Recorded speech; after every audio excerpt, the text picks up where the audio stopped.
Hello, welcome back to Bond Adventure Time. I am again just making more videos. I know they're getting a little more spread out, and I'm hoping to avoid that, especially the large gap that was from the last one, but I'm hoping to get some more videos out.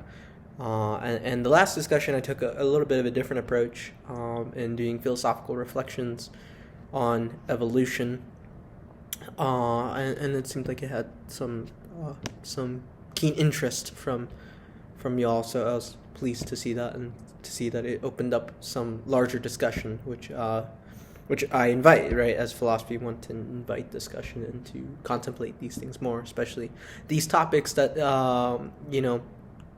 I think do need to be reflected on more to kind of get at what's underlying it.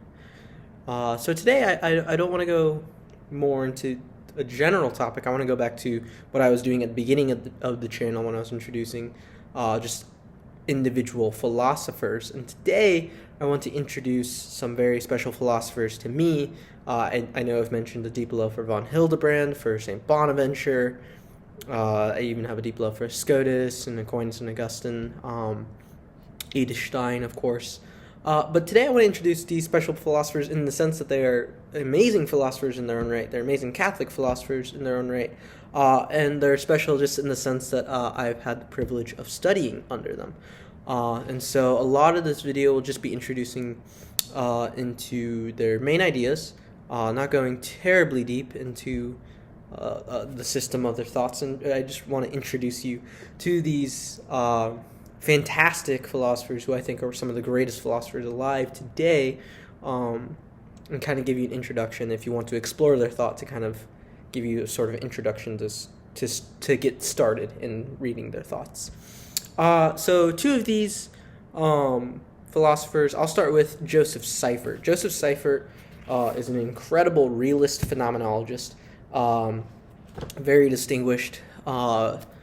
He studied under von Hildebrand, Baldwin Schwartz. He knew Robert Spemann, a good friend of Pope Benedict XVI, or Cardinal Joseph Ratzinger.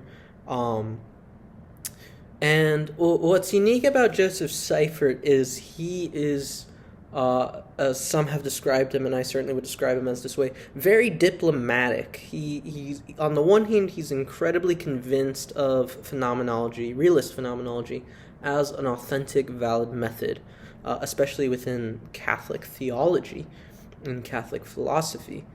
But on the other hand, he's really convinced that we can enter into greater dialogue with other traditions within the Christian sphere of what could be termed perhaps more traditional. And that would be like Thomism, Scotism, and Bonaventurism. And so what Seifert really is good at in his works is really showing how synthesis is possible. Perhaps one of the greatest examples of this is in his short essay, True Love. Seifert, being a student of von Hildebrand, adopts a lot of von Hildebrand's thought, namely being a value ethicist, so adopting value as a original principle from von Hildebrand and adopting von Hildebrand's value response. And what he does a really good job at is showing how that actually can relate to the Thomists who want to emphasize love as affirming the existence of the person and responding to the existence of the person. And he's really good at showing that love can still be a value response because it's responding to the whole person. So in a way, it affirms their existence. But existence for humans is always a co-principle to essence. So Seifert really likes to emphasize that von Hildebrand's really emphasizing this value response to the individual person as this unique person in their essence, right? And that's always grounded in the fact that they exist. So that's just a small example, or just one of many examples of Seifert being very diplomatic. But another character thought, I'm just kind of introducing certain themes in Seifert. I should mention I'm less familiar with his thought than who I'll mention it in a little bit. But another thing Seifert's really good at is really elaborating on Dietrich von Hildebrand's thought.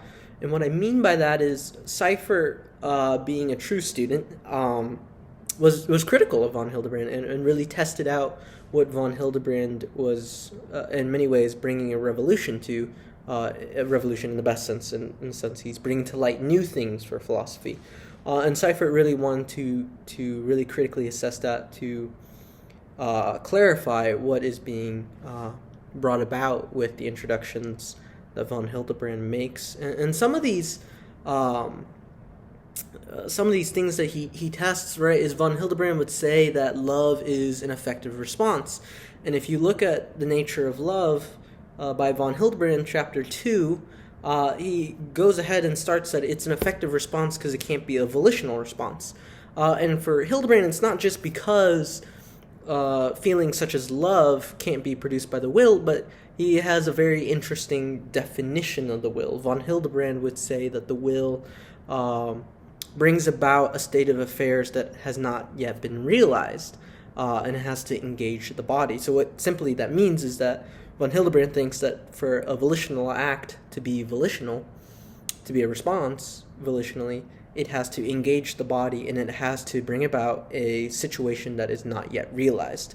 And Seifert, in an essay critiquing this, would say that, well, if you take the example of someone who's accepting a cross, well, in that case, they don't feel a call to sanction, and they are responding to a state of affairs that is already realized, so they're not changing anything. And secondly, just the very act of accepting that mental acceptance is a form of willing. Edith Stein actually also affirms a similar thing in her philosophy of psychology, and she also critiques von Hildebrand on this. So Seifert, I think, by no means is dismissing von Hildebrand's contributions, but I think in a very humble way is actually elaborating on it and bringing it to further clarity. So that's one example, is on love as an affective and a volitional response.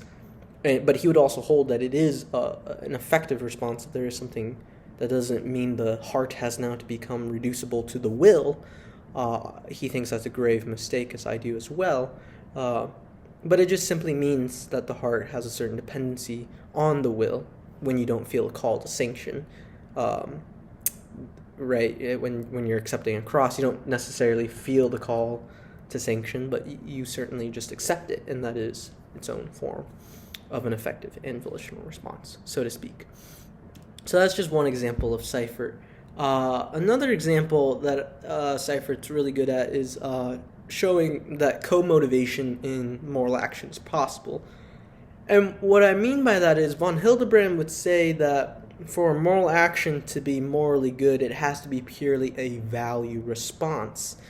And it's actually kind of debated as to whether he thinks that it just has to be purely value response. But he seems to give that indication. And the reason why this becomes problematic is that traditionally in ethics, especially in St. Bonaventure and Thomas Aquinas, you performed a good action insofar as it brought you closer to your final end. So I eat healthy because it brings me closer to health, my end, and so that's why it's good. So I do good actions insofar as they bring me closer to God, right? And so it's in virtue, I am motivated by my happiness. And von Hildebrand, I think, is right to say that we're not just motivated by our happiness, but von Hildebrand gives this indication in his Ethics, especially in chapter 17, and I think even chapter 29 and 30, 27, 28, and 29, he really gives this indication that it has to be purely just this value response. What it does is it focuses so much on responding to values, and it focuses a little less on the individual's happiness. So Seifert does a really good job on elaborating how there can be co-motivations, that you apprehend a state of affairs or the content of a value, and that is a primary motive. But also underneath that value, von Hildebrand himself even says, is tied to an objective good. So when von Hildebrand uses the example, when I respond in gratitude, I apprehend the value of generosity, and that motivates my gratitude. But gratitude is objectively good for me, in the sense that I'm responding to something that someone did for me. So Seifert's showing that that is a co-motivation. I am primarily responding to value, but also secondarily responding to my own happiness. And that's not selfish. That's me moving towards my final end, who is God, who is my happiness, and I am meant to move towards him. So that's very brief introduction to Josef Seifert. Some of his great works are essay in person, but not like essay, but as in being. So being in person. He has some really good essays on defending phenomenology, particularly realist phenomenology. His work Back to the Things Themselves is really good, and he has a series of that going through the metaphysics of phenomenology and how it approaches it. And then some of his shorter essays are well worth looking at. He has essays on von Hildebrand.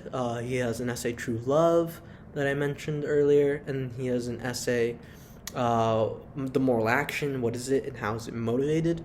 That's where he talks about co-motivation. And he just has many questions in the realm of ethics. Very profound philosopher, and well worth studying. So that's my introduction to Josef Seifert. I apologize if that was kind of scattered. I just wanted to give you brief introductions and some of his contributions into the kind of person he is. He's well within the tradition of phenomenology. He's well influenced by von Hildebrand. So I'm hoping that it kind of gives you, just if you want to study him further, an introduction to his background, and kind of gives you a preface of how to interpret Seifert. I'm going to turn to the next philosopher, and he's good friends with Seifert. He was also a student of von Hildebrand, and this is John F. Crosby. I know Dr. Crosby better, so I'm a little more familiar with his thought. In fact, I've incorporated a lot of his thought into my own and adopted. So I'm a big fan of Crosby. So I hope I can do justice to his works. Crosby is also a realist phenomenologist. He's written numerous works on phenomenology, mostly essays, though, in defending phenomenology as a valid method, comparing it to the phenomenology of Karol Wojtyła. And he's also written essays on Stein's phenomenology, particularly her work on individuation, which we'll get to in just a moment. But something that should be noted about Crosby and Seifert is also this way as well, but is that Crosby is very emphasized as a personalist, not just a phenomenologist, but a personalist. And if you've seen my other videos on personalism, or I'll just mention, personalism really is this movement of a stress and priority on the subject.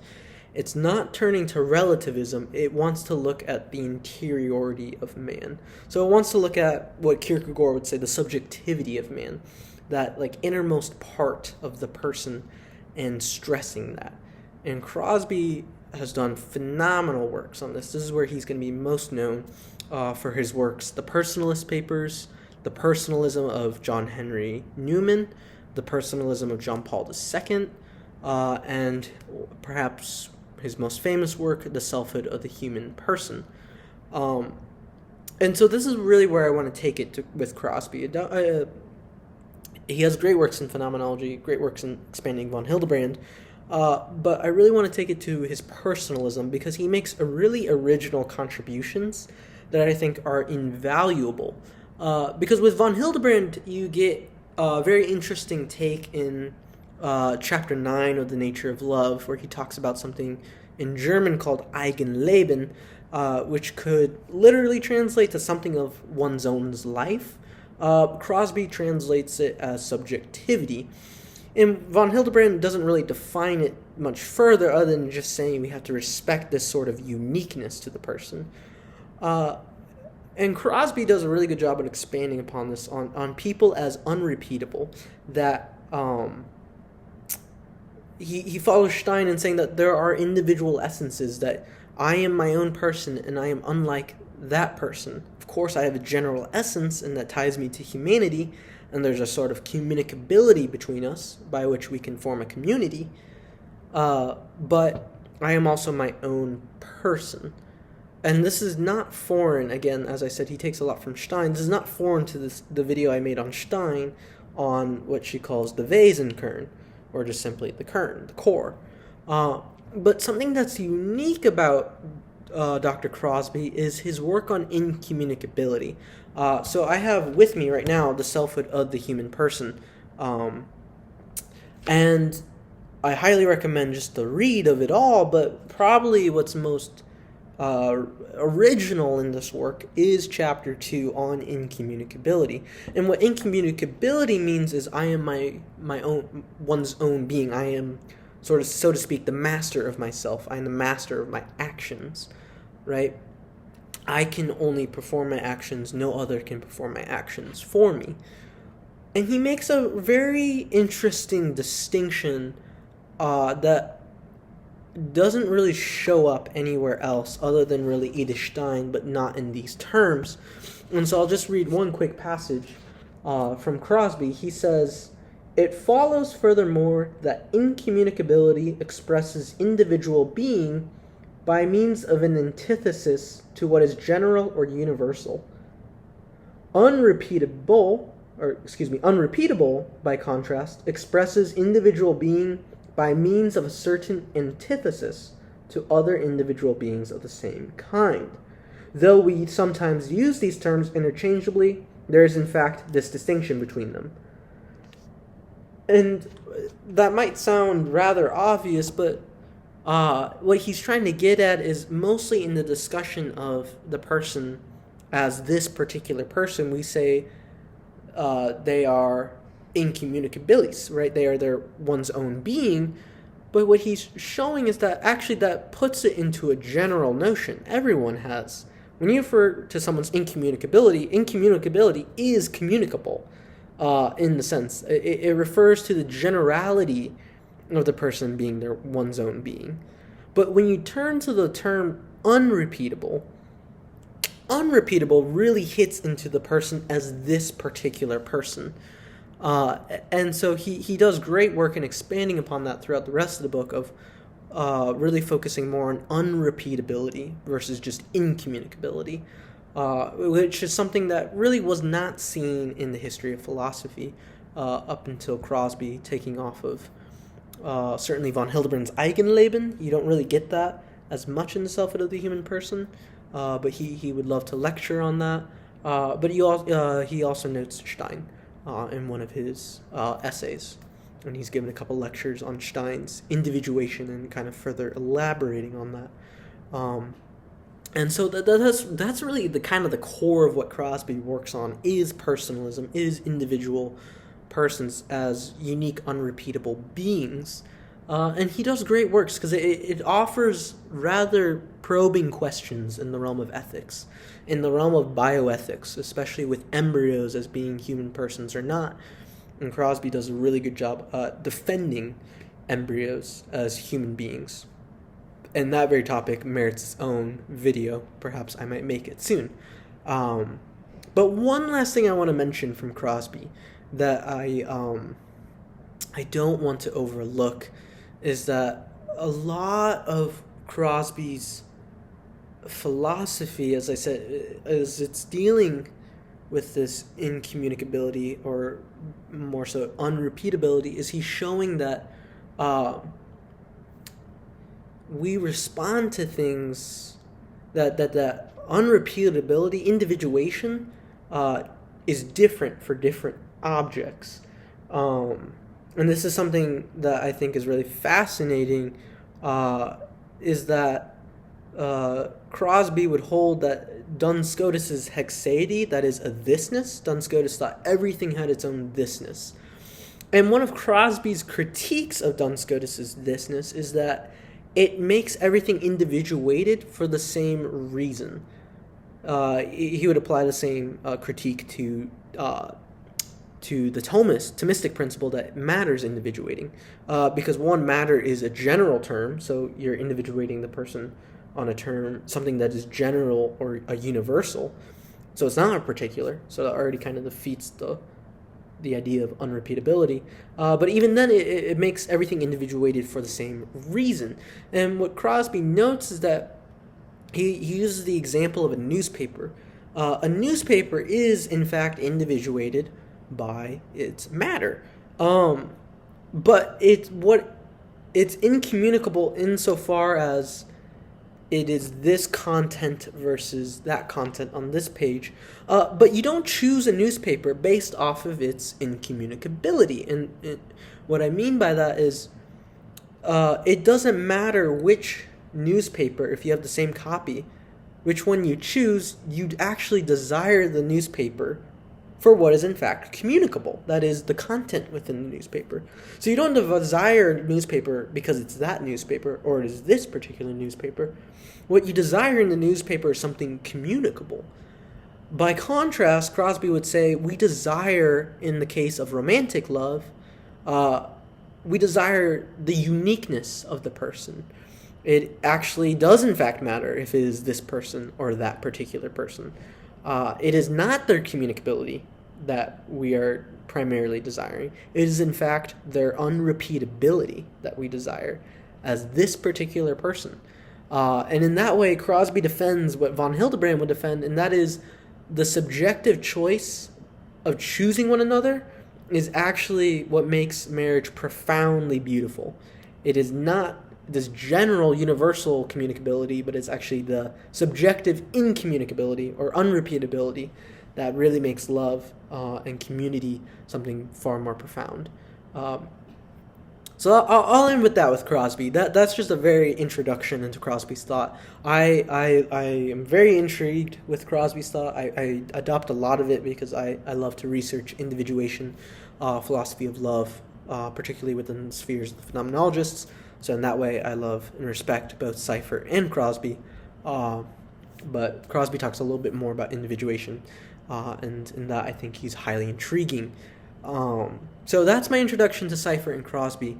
It's taken a while to make a video on them, but I figured it was time to introduce these two great philosophers, still alive, still producing works, and I highly recommend their works. They're fantastic, fantastic intellectuals. You'll always learn from them, but more than that, they're fantastic, just people. Very kind, very generous, and very holy people. So, I hope you enjoyed this introduction to Josef Seifert and John Crosby, and I hope to make more videos soon. Thank you for watching. God bless.